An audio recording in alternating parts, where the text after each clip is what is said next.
السلام عليكم. لا تنسوا الاعجاب بالفيديو والاشتراك في القناة تشجيعا لنا لنستمر بنشر المزيد ان شاء الله.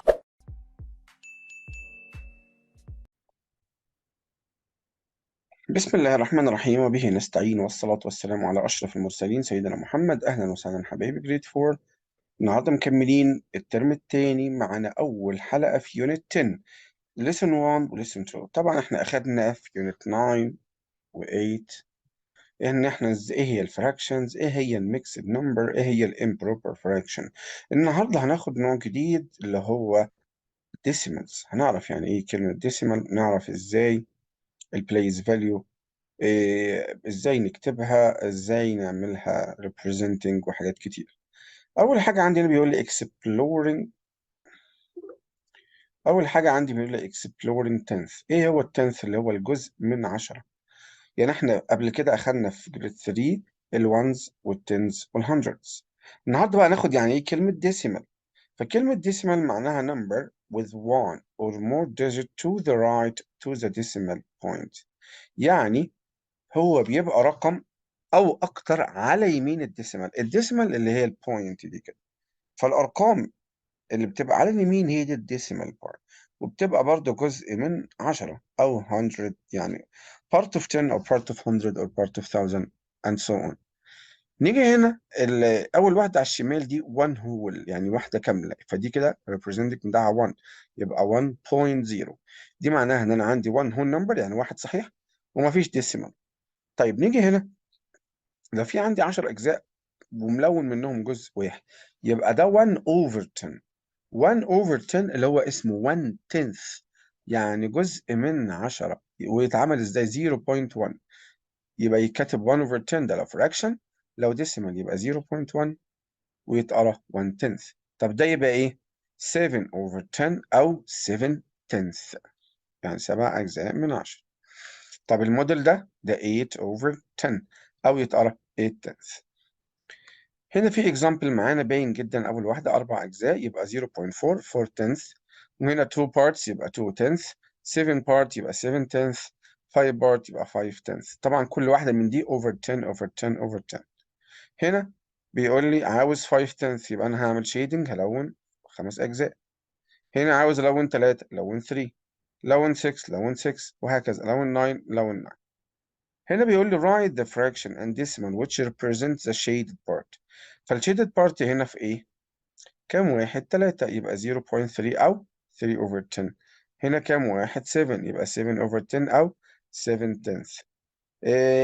هنا كلها يبقى 10 over 10 or 1.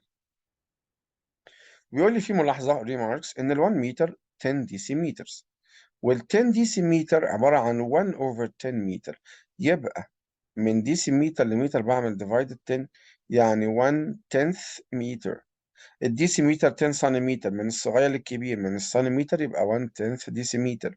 السنتيمتر فيه 10 مليمتر، يبقى المليمتر برضه 1 tenth سنتيمتر. هنا بيقول لي write each fraction as a decimal. اكتبها لي على شكل decimal. decimal يعني فيها decimal point. أول واحدة سهلة تبقى 0.9. هنا decimal يبقى 0.2 2 tenth. هنا 8 tenth. هنا 6 tenth. هنا العكس، يبقى هقول له 7 over، عاوزها fraction، 7 over 10.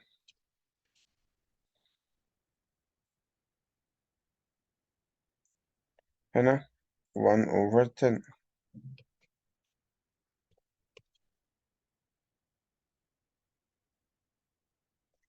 هنا 5 over 10.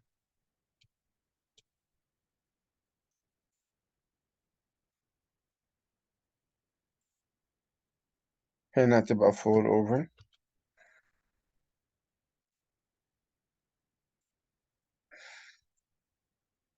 اللي بعده، هنا بقى ال hundredth. احنا قلنا ال tenth يبقى part of 10، ال hundredth يبقى أكيد part of 100.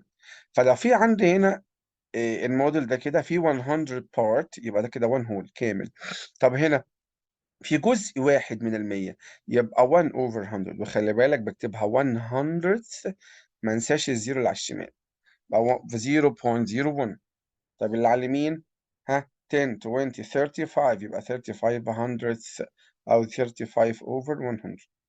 اللي بعده هنيجي نعد 10 20 30 40 50 56 hundredths، هنا 40 hundredths 97 hundredths and 8 hundredths. هنا دي بقى في ملاحظة مهمة جدا، إيه هي؟ إن أنا ممكن ال 4 over 10 هيها ال 40 over 100. هتقول لي إزاي يا مستر؟ أقول لك لو طورت زيرو مع الزيرو من على اليمين هيتفضل لي 4 over 10، يبقى ال 4 out of 10 أو over 10 اللي هي ال 4 tenths هي ال 40 hundredths، يبقى الزيرو على اليمين في الديسيمال ملوش لازمة. و100 over 100 طبعا ب1، وال10 over 100 هو برضه هو ال1 over 10، حتى هتلاقي زي بعض في الموديل، بس هنا هنا مش متقسم وهنا متقسم 10 parts. نحل مع بعض. هنا بيقول لك عايز الديسيمال، طبعا ده باين ان هو تنث، في كام واحد منهم شيدد 3 يبقى 3 تنث. ها برضه 10 كام واحد شيدد 8 يبقى 0.8. كام واحد منهم 6 يبقى 0.6. هنا باين ان هم 9. هنا هنعد 1 2 3 4 باين ان هم 4 يبقى 0.4. هنا واحد بس 0.1. هنا 1 2 3 4 5 6 7 7 0.7. 1 2 3 4 5 0.5 سهلة أوي. طبعا دي بقى إيه؟ و10 أدي 20 ودي 8 يبقى 28. هم، خلي بالك دي تنس ولا hundreds؟ لا تنس، فدي عبارة عن إيه؟ 28 over 10. 28 over 10 اللي هي 2.8.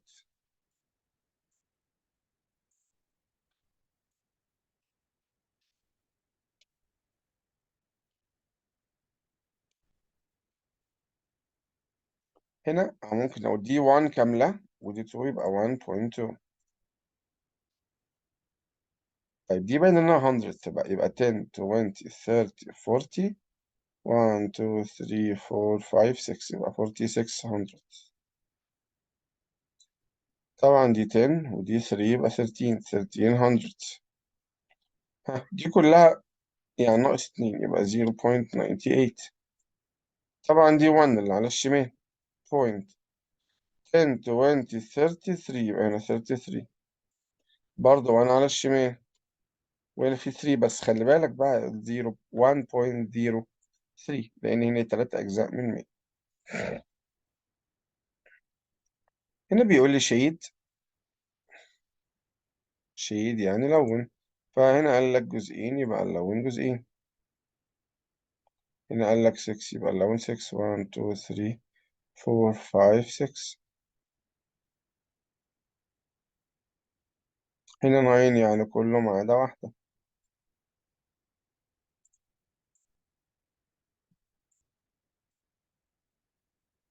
هنا 7 يبقى نعمل شيدنج ل 7 نسيب 3 فاضيين.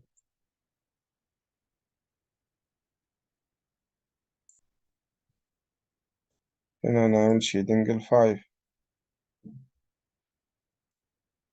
هنا 2.4 يبقى دي كلها.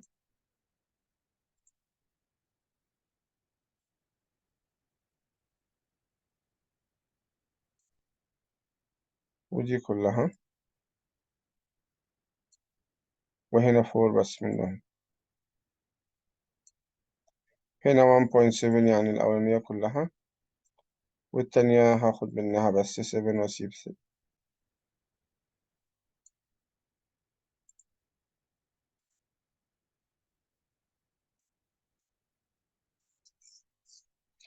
هنا عاوز 0.6 يعني هاخد 6 parts من الصغيرين، هسيب 4 من تحت. 1 2 3 4 5 46 يبقى ناخد أدي 10. ناخد 40 كاملين كده 40.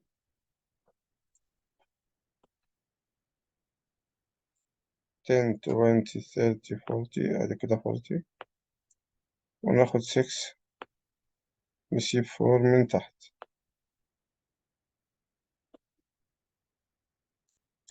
72 ناخد 70 و 2 1 2 3 4 5 6 7 ادي 70 وادي 2 1.3 يبقى دي كلها و 0.33 اللي هي 33 over 10 اللي هي دي اللي هي 30 over 100 1.28 ال1 يبقى هي كلها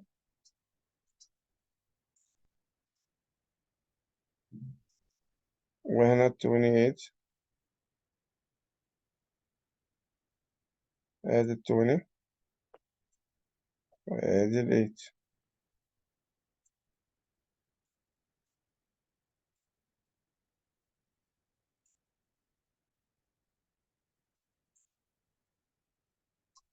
جوين سهلة جدا بيقول لي وصل طبعا دي باين انها 100 الا واحدة يبقى 99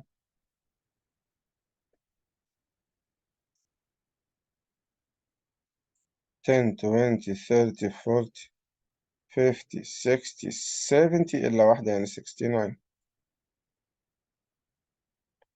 10 20 30 40 وهنا دي 7 يبقى 47 ودي طبعا باينة إنها 9 tenths ودي 22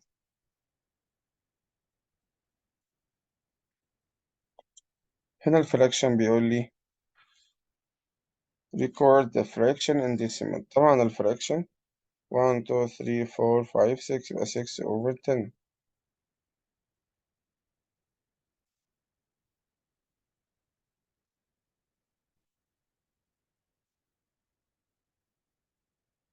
والديسيمال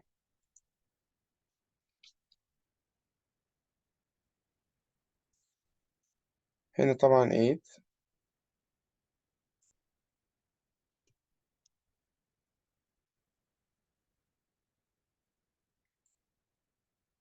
يبقى 0.8 هنا 4 يبقى 4 over 10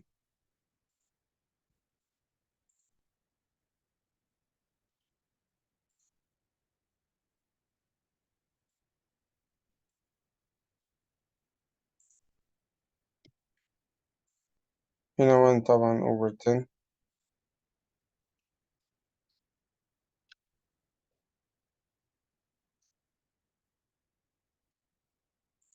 اللي هو 0.1 وهنا طبعا 5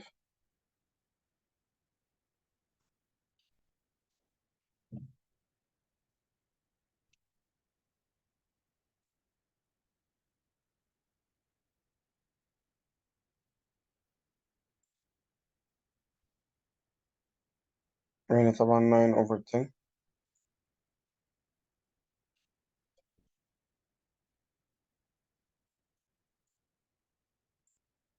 وهنا 0.9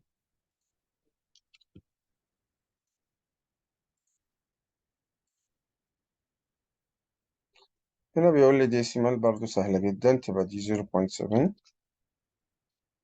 0.5 يعني هي حل نفسها 0.3 0.2 73 hundredths يبقى 0.73 هنا 0.15 0.07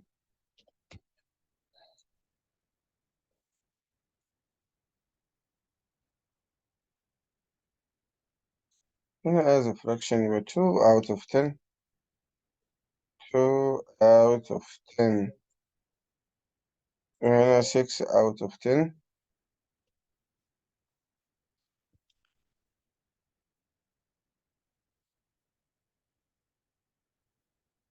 هنا طبعا 8 over 10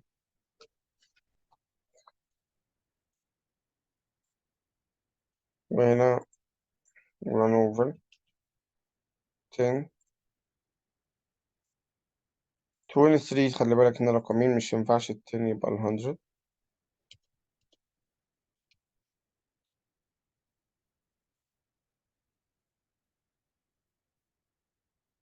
وهنا برضه 69 over 100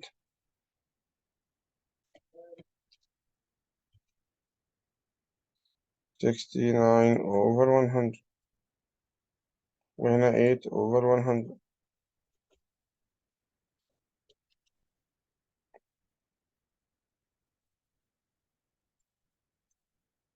وهنا 2 over 100.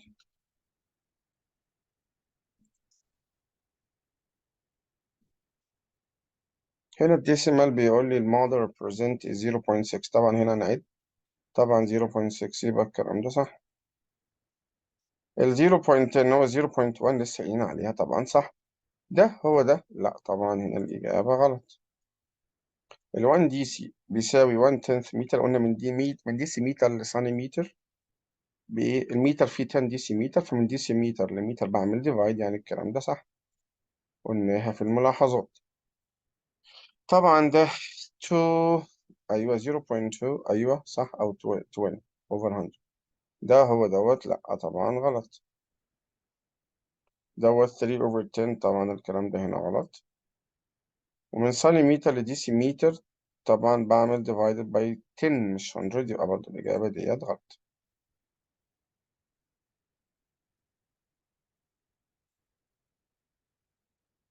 هنا بيقول لي 1 متكررة 4 مرات، يبقى دي 4 over 10، سهلة أوي دي. 3 plus 4 يبقى هنا 7 over 10. 5 plus 1 6 6 plus 3 9 يبقى 9 over 10.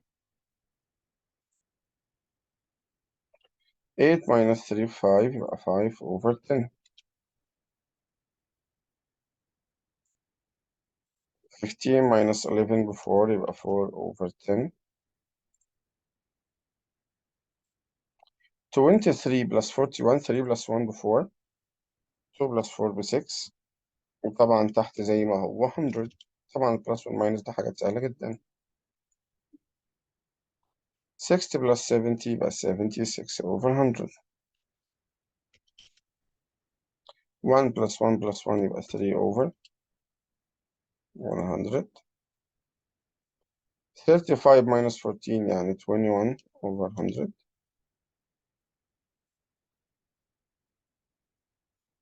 99 minus 50 يبقى 49 over 100.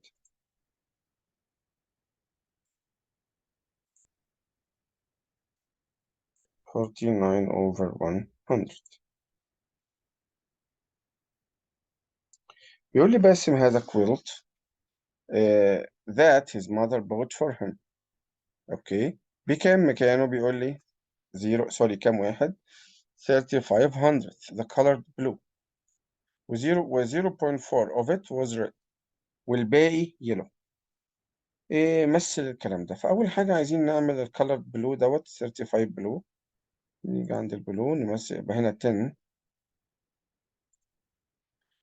10 20 30، ادي ال 30. وعاوز ال 5، يبقى هنا هنعد 5، ادي 1 2 3 4 5. وبعد كده 0.4 يعني 4 واحد، لا 0.4 يعني كله 4 كاملين 40، يبقى ريد. 0.4 اللي هو ال 40. هنعد كده 1 2 3 4 كله بالكامل يبقى ريد. اوكي، وقال لي الباقي يلو، هنلون الباقي يلو.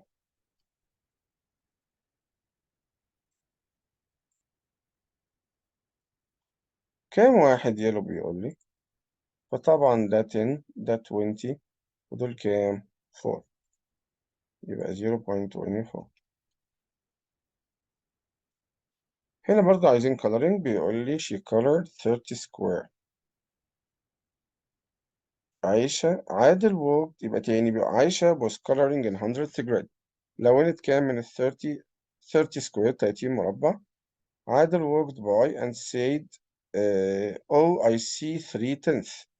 إذا عادل correct، طبعا احنا نيجي نرسم 30 اللي هم دول، مثلا هنختار red 10 20 30. لا مش ده.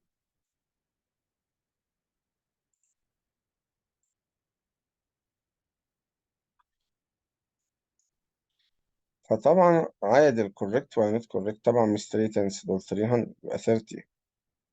يبقى ال 3 تنس طبعا ال 3 تنس. سوري، لو عملنا شيدنج ليهم اهو 3 تنس، فال 30 0.30 هو ال 3 تنس. طبعا هقول له ايه؟ yes عادل is correct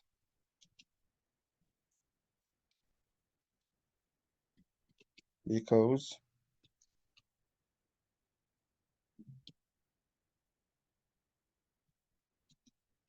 0.30 equal 0.3. خلاص يا ولاد، يعني لأن ده بيساوي ده. وده كان آخر اكسرسايز معانا النهاردة. يا رب يكون الدرس بسيط وسهل. لو أول مرة تتفرج عليا ما تنساش تعمل سبسكرايب للقناة. أشوفكم على خير، وما توفيقي إلا بالله، عليه توكلت وإليه أنيب. والسلام عليكم ورحمة الله وبركاته.